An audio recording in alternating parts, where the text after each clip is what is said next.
Berbagai tantangan tersebut menunjukkan bahwa menjaga stabilitas saja belum cukup. Bank Indonesia akan tetap memastikan ketersediaan rupiah yang berkualitas dan layak edar di seluruh wilayah NKRI termasuk daerah 3T.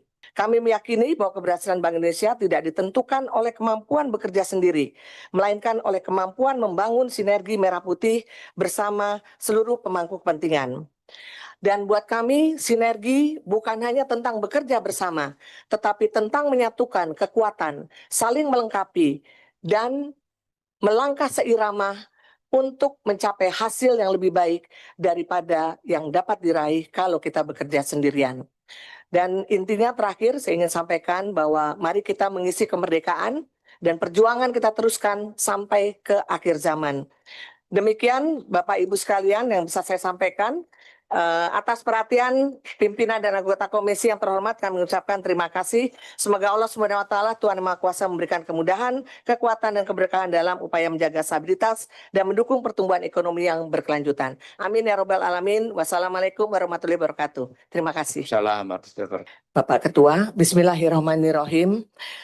Yang terhormat pimpinan Komisi 11 DPR RI dan seluruh anggota Komisi 11 DPR Republik Indonesia, Bapak Hanif, Bapak Dolfi, Bapak Misbakun, Pak Hekal, dan juga Pak Fauzi Amro, dan mohon maaf tidak bisa menyebut satu persatu untuk anggota Komisi 11 DPR Republik Indonesia tanpa mengurangi rasa hormat kami. Yang kami hormati seluruh hadirin yang mengikuti acara Fit and Proper ini, baik secara langsung maupun virtual, dan juga tentunya seluruh rekan-rekan media juga yang sudah hadir. Assalamualaikum warahmatullahi wabarakatuh. Salam sejahtera buat kita semua. Salam, Om Swastiastu, Namo Buddhaya, salam kebajikan. Pertama tentunya perkenankan kami memulai pemaparan ini dengan memanjatkan puji syukur kepada Allah Subhanahu wa Ta'ala, Tuhan Yang Maha Kuasa, sehingga atas segala rahmatnya kita bisa berkumpul bersama pada pagi hari ini dalam kondisi sehat walafiat. Forum ini sangat strategis karena terima kasih kami diberikan kesempatan bertatap muka dengan pimpinan dan anggota Komisi 11 DPR Republik Indonesia yang terhormat untuk menyampaikan visi dan misi sebagai calon gubernur Bank Indonesia. Satu penghargaan bagi kami dapat kembali berada di forum penting ini karena menggambarkan kepercayaan dari Presiden Republik Indonesia serta pimpinan dan anggota Dewan yang terhormat untuk menilai kemungkinan bagi kami dalam mengemban amanah besar tersebut. Pimpinan dan anggota Komisi 11 DPR Republik Indonesia yang terhormat, paparan kami ini akan dibagi dalam 3 bagian utama. Yang pertama, kami akan mengulas perjalanan Bank Indonesia, baik dari sisi perkembangan mandat maupun kesinambungan visi dalam mengiringi langkah menuju Indonesia maju.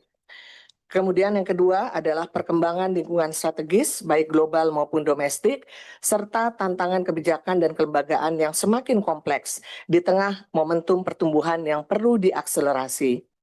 Dan ketiga adalah visi yang disertai dengan 3 misi dan 5 inisiatif strategis Bank Indonesia yang kami pandang penting untuk menjaga stabilitas, mendukung pertumbuhan ekonomi yang lebih berkualitas untuk kesejahteraan rakyat Indonesia.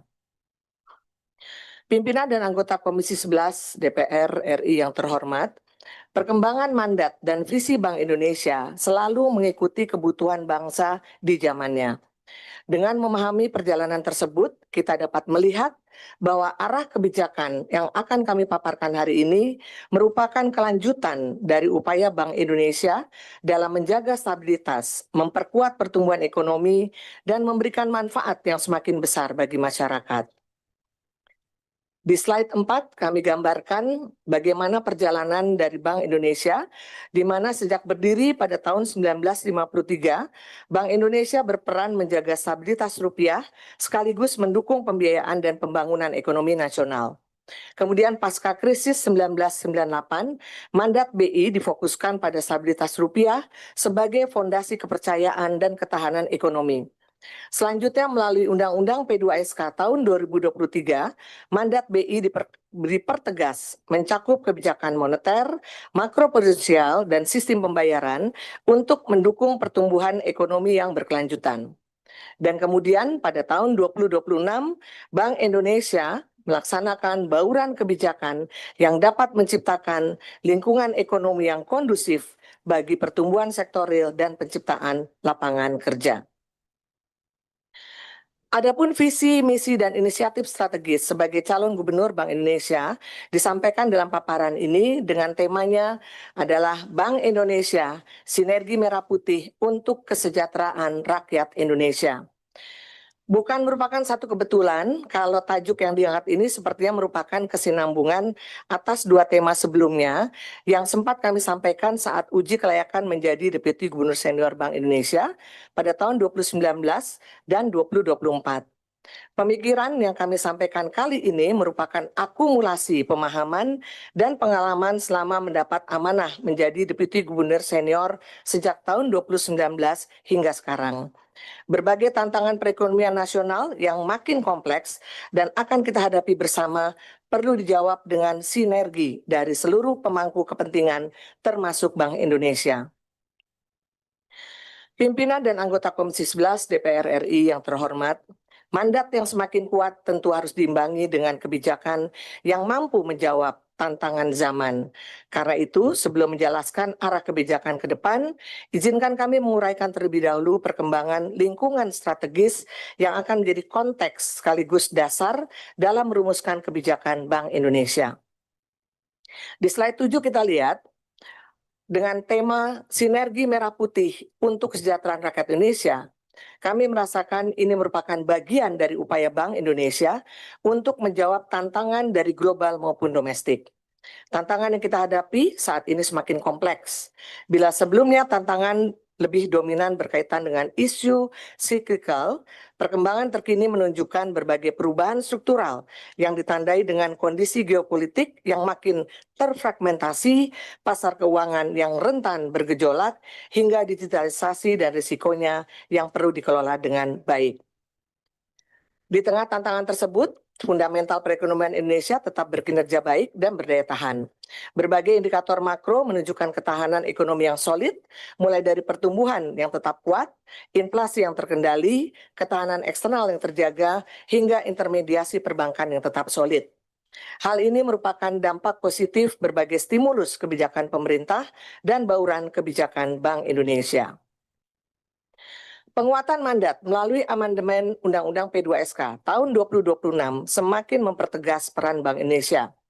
Bank Indonesia tidak hanya bertugas menjaga stabilitas nilai rupiah, stabilitas sistem pembayaran, dan stabilitas sistem keuangan, tapi juga melaksanakan bauran kebijakan yang dapat menciptakan lingkungan ekonomi yang kondusif bagi pertumbuhan sektor real dan penciptaan lapangan kerja.